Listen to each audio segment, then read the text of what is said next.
Hello, everybody. I'm Carolyn Lovewell. My name has been updated. And I am Layla Matthews. And you are listening to the Sleepover Podcast. And we are actually here in Buffalo Gap, West Virginia, at this wonderful retreat center, enjoying our very first Ma Hasidah Jamboree. Which is a fucking dream come true. I am just over the moon, so fucking happy because not all, but as many as we're able of our Psalms initiates from the first year and the second year are here hanging out, and we are just with our crazy soul family having an amazing family reunion, and it is delight. Yeah, and so we're sitting around the breakfast table, and we have with us Thomas, who's come all the way from Belgium, who some of you may know from Electric Yes. Hi, everyone. Oh, yeah. Fulfilling Thomas's greatest wish of putting hing on the podcast again. Yeah, kind of.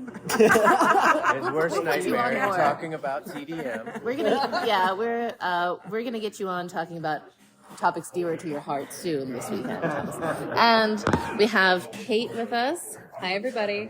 And we have David. And Danny and Holly, do you want to be in the conversation? Sure. Okay, say hi to the good folks out there. Hi, everybody. I'm Holly. Howdy, folks. Danny here. Yeah. So we were just talking about the wonders. Layla and I are getting excited because, so David... Carolyn and I are true evangelicals at heart, and when we are excited about something, we just cannot fucking help ourselves but preach the good news. And we've been talking about Dr. Robert and TDM and how it connects to existential kink and just the massive things that we've learned from him about the way that the mind works and the way that we can use tools in the destination method, that's what TDM stands for, to remove blocks to non-dual awareness. Yeah, and I guess TDM might sound like some kind of, self-help hypnosis sort of thing, but what it really is deep fucking modern magic, because its foundation is in the real truth that all of our experiences are in our mind. Even the present moment is represented to us in our mind, and that's what's going on. The mind is where it's all happening. Yes. And fucked up, crazy, weird, demented things can happen in your mind if the representations in your mind are demented. as most of them are for many of us, at least for me. Well, part of why I wanted to... We've just been talking for a while, so I don't even know. We might be slightly running out of steam, but I think we could potentially get a second win. So let's just see what happens. But we're excited because we're going to be Layla's going to the listening training. Yes. And her husband, Rory. Yes. And David and I, and Holly and Danny are going. Oh my God, you guys are going. Yeah. What made you decide to sign up for the listening training? Because I've already been, so I could talk about it, but these guys haven't been before. So what made them decide? Well, what made me decide was doing Dr. Robert's Healing the Wounded Heart training at the beginning of this year. Just what I learned was so potent, and I wanted more. David actually said something to me at one point, which was, I'm going to paraphrase, something along the lines of, once you do the listening course, you will know within a minute or two of speaking with someone whether you can help them or not. You will know, you will have that discernment. And that to me was okay. Yeah, I'm in. Yeah. Beautiful. Holly, what made you decide? Well, I haven't actually fully signed up yet. I feel the pull in my heart. You've set the intention. Yes. You're convicted. Yes, I feel the pull in my heart, and when I feel that pull, it's good to follow it. I love learning from living masters. I think that that's a really important aspect of a spiritual path, and learning from Carolyn and learning with Luis Mojica, that just the little I've seen of Dr. Robert, having been on his webinars and experienced these techniques through his students, now I really would like to learn it from him and from Lizette. I think that it's going to be an experience being deeply heard. More of our friends are coming. We're recording a podcast right now. Thank you. Being deeply heard and also learning that capacity, because I love attuning to people, and to be able to attune and drop in even deeper it tugs on me in a way that I can't explain. Well, Holly has a deep desire to be a true sacred whore and be able to heal people purely through the quality of her touch and her awareness and her presence. And that does seem to be the way that it actually works. And Dr. Robert is quite a master of bringing like a pure, loving, open, rapport building presence to interactions with people. He truly is a master of that. Carolyn is greeting all of these people, maybe all this noise you can hear in the background. Yeah, there's like a dozen Psalms initiates here, all dressed up in all kinds of fun costumes, but having a great time. A sort of underlying thread of the listening training that she's excited and wanting to talk about is this ability to create trust and safety, and the miraculous fact that that's all that's actually needed for healing and somatically, for just like letting go of the tensions that are unconsciously stuck and held within the body and the mind system, just making people feel safe enough to let go of those. And I recently heard in like Taoist words and Chinese medicine that all of the imbalances and things that happen in our mind and body come from ignoring something or trying to control it, as like these two poles of like not paying any attention or like too much attention, trying to control something willfully, whereas just being aware of and listening to an experience, paying attention to it fully without attempting to control it at all, is how healing happens. And I really think that the listening training is about how to create that deep healing rapport without any intention of like needing to do anything to anybody. It just sort of makes you a healing presence for people. And I think body workers get that within the body, but this training is really about how to do that with the mind and with language.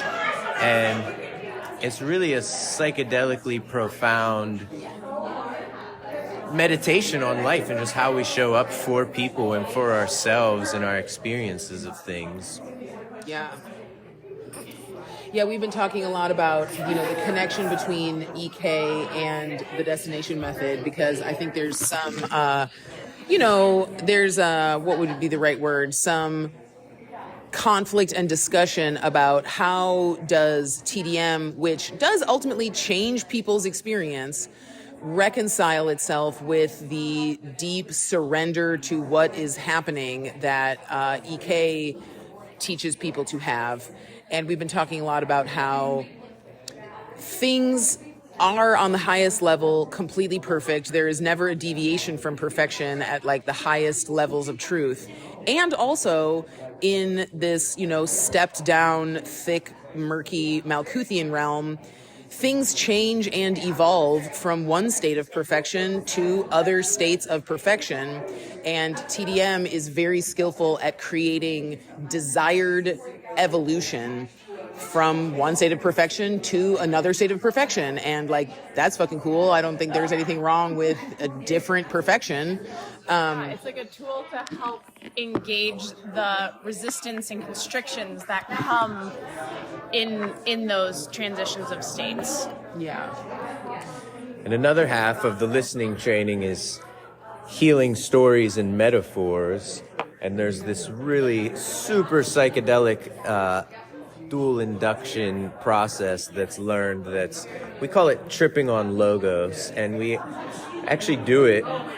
We do it all the time. Like, that's the truth, is that all language is hypnotic. All language, anything that anyone says to you, is creating a psychedelic experience in your mind where they are like conjuring images and sensations and feeling senses like in order for Holly to understand what I'm saying, my words have to like create a meaning in her mind, which like that's a fucking trip. Like there's a trip that's happening for Holly where she like knows what I'm saying because it's like creating things in her mind.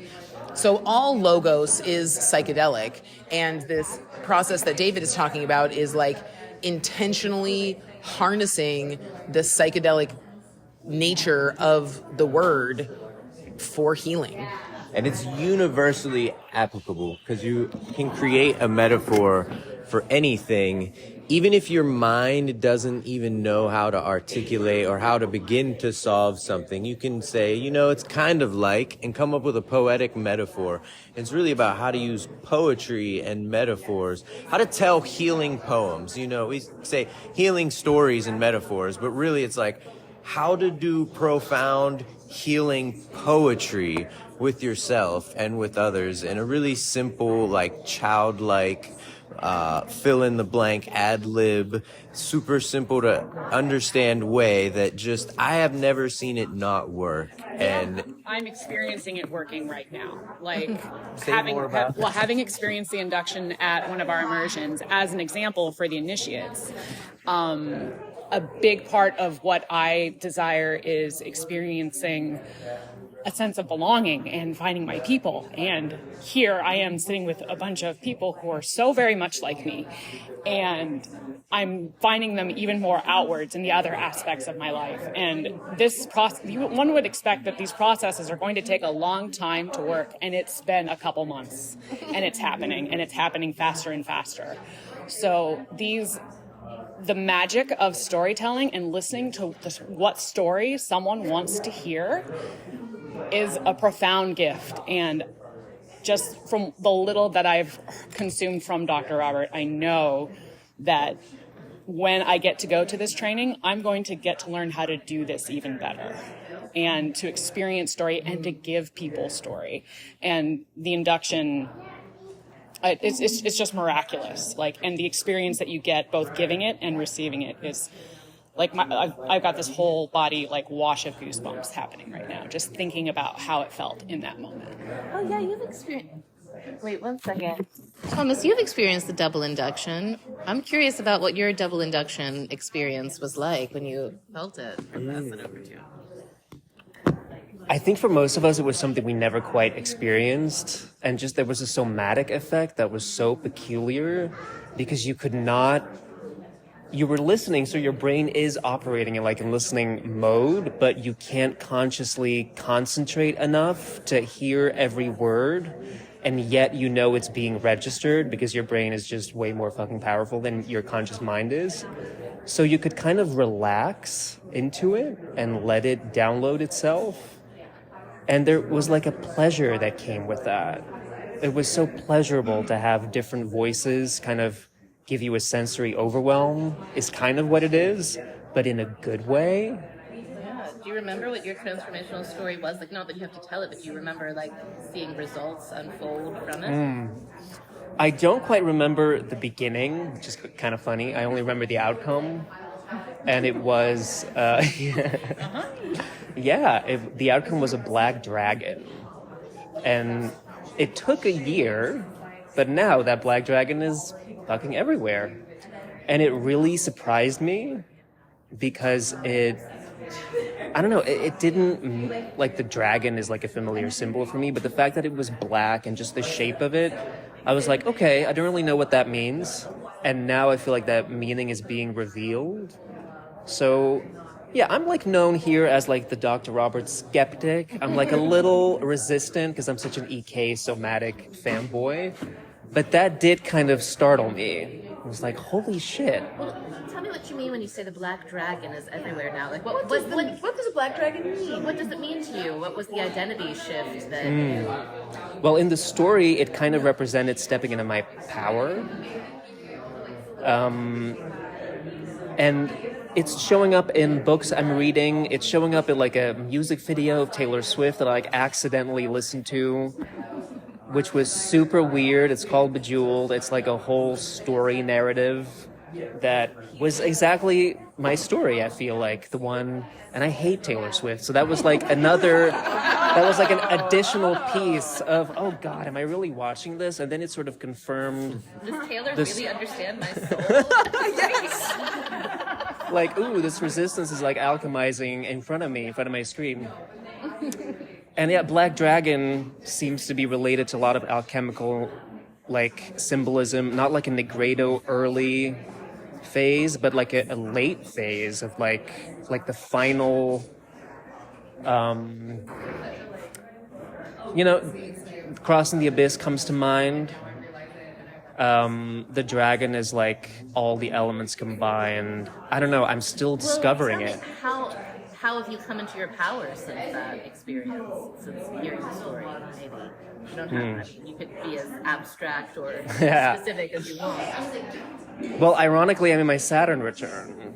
So there was a lot of blackness, and yet I can tell, like I always knew, I'm 30, and I always knew, ever since I was like a teenager, oh, I just have to wait, it's all gonna happen when I'm 30. And it was like a deep-seated intuition, could never explain it. And lo and behold, last year, or was it 2 years ago? I'm so like non-dual in my head. Psalms happened. I discovered EK, which like changed my life. I was like, oh my God, this is like so far away from me. But I'm so happy I found this book. And now I'm like sitting here talking on the actual podcast that changed my life. You know what I mean? Fully initiated at the reunion. I'm also a certified EK coach, so that could be a huge part of it, because I definitely did not know that was going to be a thing when that double induction happened. And yeah, I'm starting to like discover what I want to bring to the world, and like feeling like a genuine will to do that instead of like these dreams that don't really go anywhere. So I feel like it's just starting, but I feel like it's been initiated. That's amazing. Thank you, Thomas. Well, that makes me curious, Layla, because you experienced double inductions before. I'm wondering, her eyes are crossing. She's like, do you have any recollection of like results that you've experienced from the metaphorical storytelling process that our listeners at home know that they can experience when they come to the Dr. Roberts training?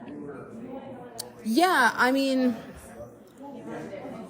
I guess I'll just get detailed into it. I remember the most recent one that I remember is the one that we did in the hotel room at the Healing the Wounded Heart, where my original metaphor for like what was it like? What was the feeling like? I felt like I was a little chubby armadillo in a desert with my heart in a cage. And like I just couldn't like get enough nourishment. Like I was like, well, the armadillo was chubby and was like uncomfortable in its skin, but like still like thirsting in the desert and like not nourished by the nourishment. And the end state was like a happy little otter swimming in the river, just like with as many fish as it could ever possibly like want to eat, and like no need to like gorge itself or like, you know, like overeat the fish, because there would always be enough fish, and like the river is so abundant and everything is fine and wonderful and happy. And I will say that like I feel much more available. Like I feel less of the like, where am I gonna get what I need kind of like in the desert lonely feeling. Like I have to just like take what I can get and like hoard everything, and like much more the like what I need will be available to me, and like I do not need to panic, like an easefulness of like the presence of what will take care of me. I've been hearing a lot of that easefulness from you lately. Like you made the decision to make your husband Rory responsible for the finances of the relationship. Yes. And he's like taken that on and he's running with it. And I heard you telling me the other night that like you feel like a big sense of burden and constriction that was always on you has been lifted, because now you're like entrusting the man you love to handle that for you. Yes, and indeed. Yeah, I will just always be okay. So I felt that otterdom. I felt that happy otterdom when you were expressing that. The otterdom of heaven. Yeah, exactly. And I'm curious, David, because I know that, David, you've experienced double inductions, and do you have do you want to tell the people at home about a transformation you experienced? Sure. Yeah, I've done a few of them. I don't remember specific stories, but I think what's really profound about the way that you learn to do it at the training is figuring out what is one of my core limiting beliefs, and you craft a story around that, and that transforms your life. And I think the first one I remember doing was something like, this was funny, we were saying once you heal it, you can't even remember what it was because it's so thoroughly healed, but it was something like, I am dangerous, or I hurt people, something like that, thinking that like I've just felt like when I'm most fully myself, it pokes and hurts people. And I realized that those people are already hurt. I mean, now I realize, like, when somebody has an experience, I feel that's their problem. I know whenever people are hurting because they're hurting, or I know whenever I genuinely, unconsciously was ouchy and hurt someone, and I take responsibility for it and apologize, but I don't have this default state of like trying to see myself as hurtful, which it's hard for me to even articulate and conceptualize what it was like. But I know now people have strong reactions maybe in response to my truth, and I haven't done anything wrong in expressing my truth, and their hurt is their problem and not mine. And that's a wonderful thing to have an awareness of and make the distinctions of. While, like I said, also I can tell very lucidly when I have fucked up. I'm not saying I don't ever hurt people, but before I just saw through the lens of always hurting people, and I never have that experience anymore. It's transformed completely. Well, yeah, I just wanted to speak to that. Being married to you, I think early in the years of our marriage, because I am somebody who's hurt, who has trauma, and there would be things that you would say that would be, that would activate that, but like we're not actually abusive things in themselves, but we're just like touch on my fear of being really disliked or my fear of being really shamed. And I would have a really like over the top response to you and really be selling you on the idea that you are hurtful and you are dangerous.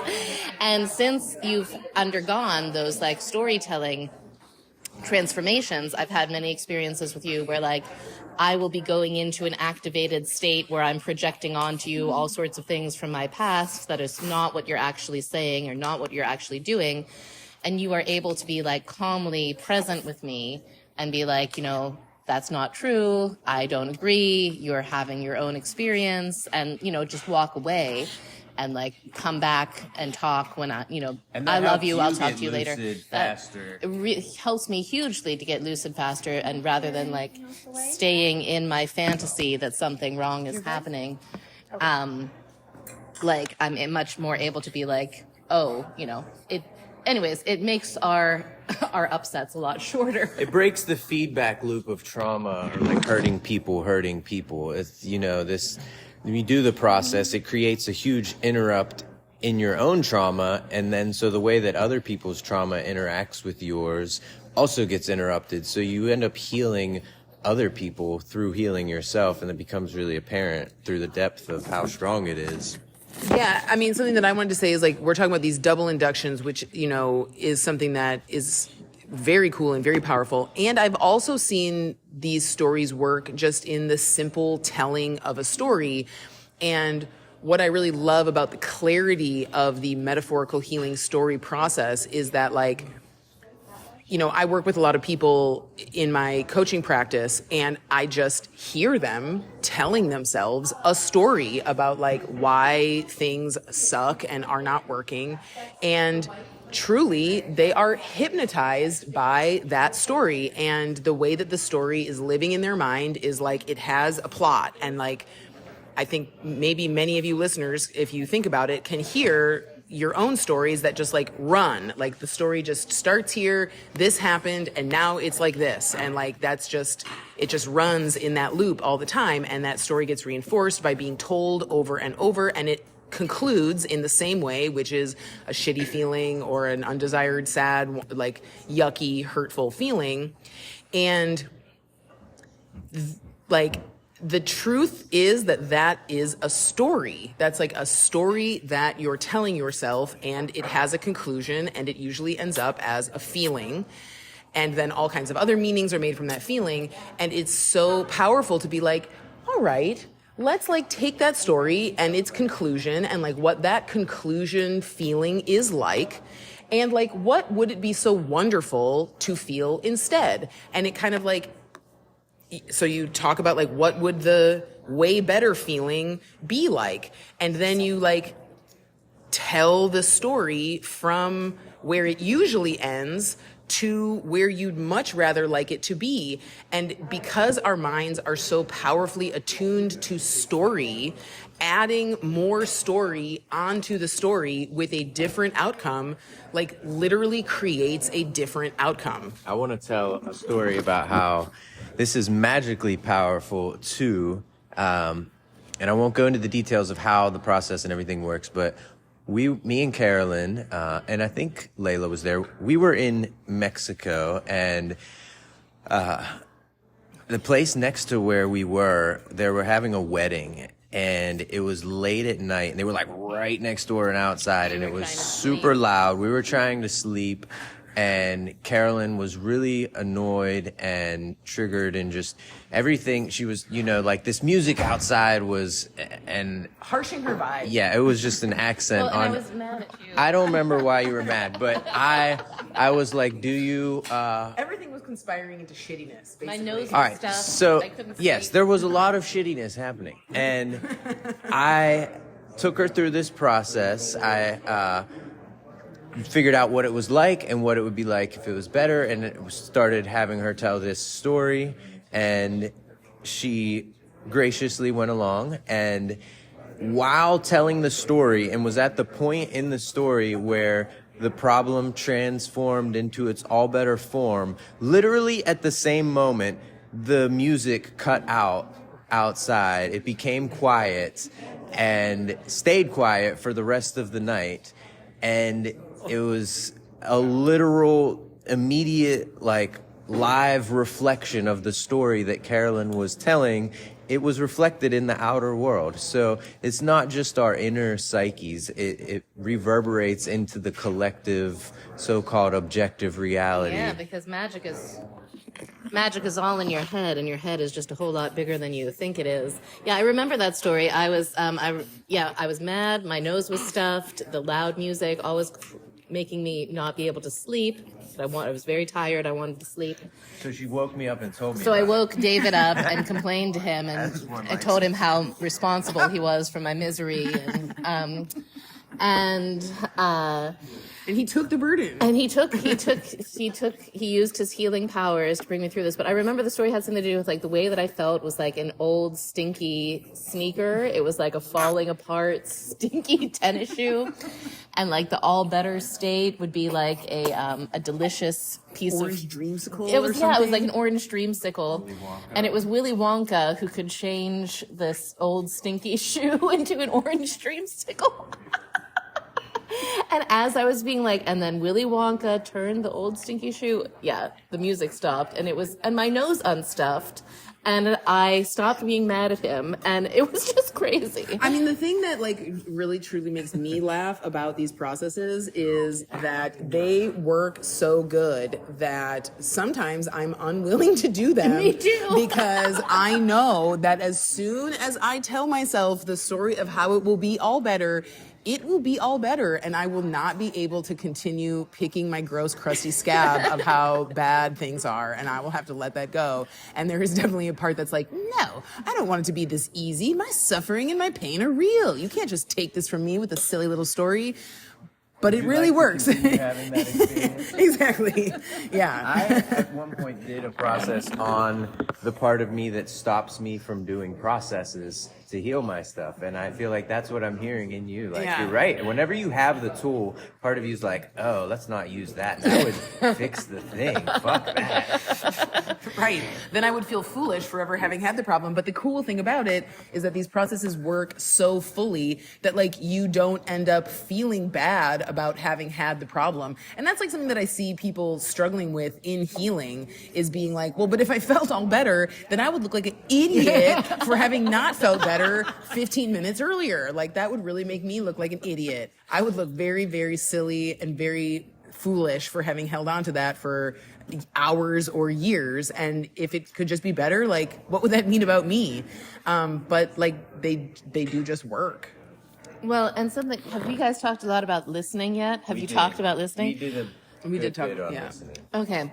Well, I guess I just wanted to say that the listening piece of this course that's coming up with Dr. Robert and Dr. Lizette did really transform my relationship with David. And I had no idea how terrible I was at listening. Like, I had a fantasy of myself as like some kind of like great listener, because I can be aware and have sounds come into my ears.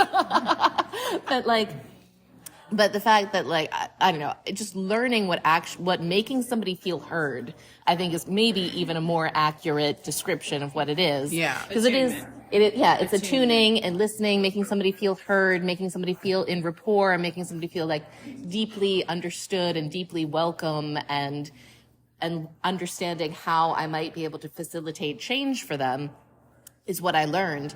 And,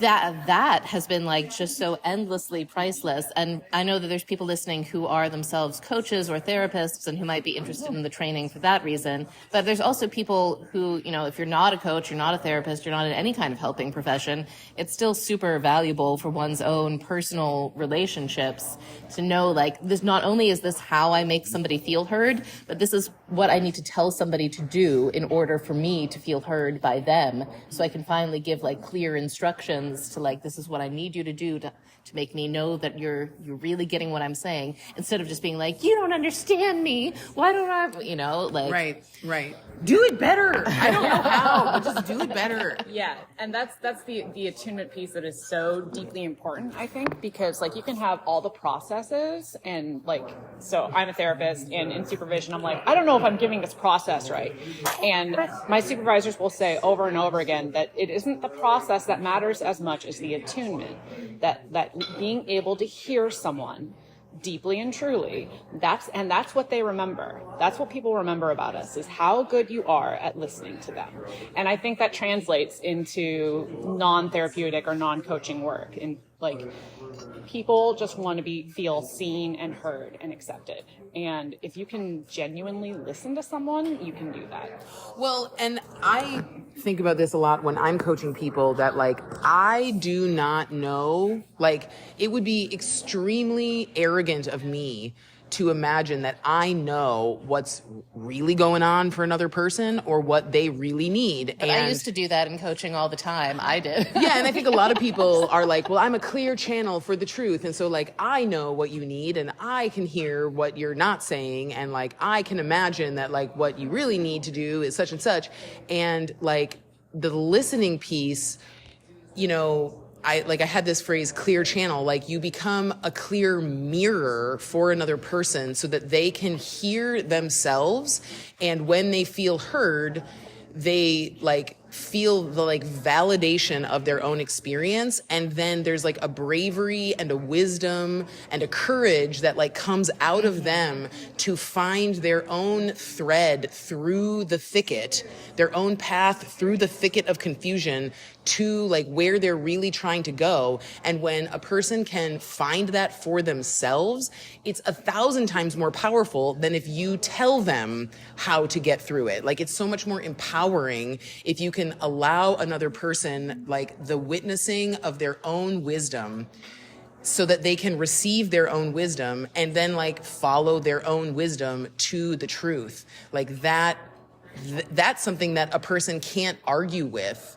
Whereas if like I tell you what to do, Holly, you can be like, well, Layla doesn't know me. Layla doesn't know what's going on. She's not me. She hasn't had this experience. But like Holly's higher self actually does know where she needs to go and what she needs to hear and what will make it all better. And if I can just like remove my own story about what's happening and let her tell her story so that she can hear her own story, she will find what's at its joyous conclusion. Yeah. So It's truly empowering. So it's, resisting the urge to give someone a fish and actually teaching them how to fish. In this case, the fish is self-knowledge that I contain all resources and the solution to whatever suffering, and they don't become reliant on something outside of themselves for that. You help them to find the answers within. And okay. yes, I was just going to say, and with that, we're going to wrap up this conversation. We have so many exciting people to talk to here at the Jamboree. I'm sure we'll do more recordings while we're here on deep stuff. And the listening and metaphor course with Dr. Robert and Dr. Luzette is coming up in El Segundo, California, near LAX Airport. And do you remember the dates off the top of your head, Yes, honey? I do. It is Tuesday, November 6th through Sunday, November 12th, I think it must be. I think it's the 7th through the 12th. I'm flying on the 6th and the 13th. So, yeah, the 7th through the 12th in El Segundo, California. Yeah, so... Tuesday through Sunday. So many of us will be there. Probably David and I will be there. We're still figuring out our travel stuff. We have a lot of travel going on, but I want to take the course again because it's that awesome. I love Dr. Robert and Dr. Lisette so much. And I want to be there with my other friends too, because we just have so much fun in the El Segundo Garden in Hilton. You don't even know, you guys. So if you are also interested in coming, we're going to put Dr. Robert's email and phone number in the show notes. Basically, you just reach out to Robert directly and you say, hey, I heard about this through Sleepover Podcast with Carolyn and Layla, and I really want to do your training. And he'll get arranged with you the tuition. Anybody know? I don't know. He does $8,000. Is it? Okay, it's $8,000 per person. $7,995 to be exact. And of course, then you're also paying for your own travel and lodging, but I think there's a discount for the accommodations. Yep. But anyways, it's a billion times worth it. Like it's priceless. It's absolutely priceless. So we'll put that information in the show notes for you. And thank you for listening. And you can look forward to future episodes we'll be recording this weekend that I'm so excited about far out things with Thelema and the Kabbalah and everything. So, thank you, everybody. Remember to like and share and comment. That helps us with all the algorithms. You're so awesome for listening to this. All right. Bye-bye.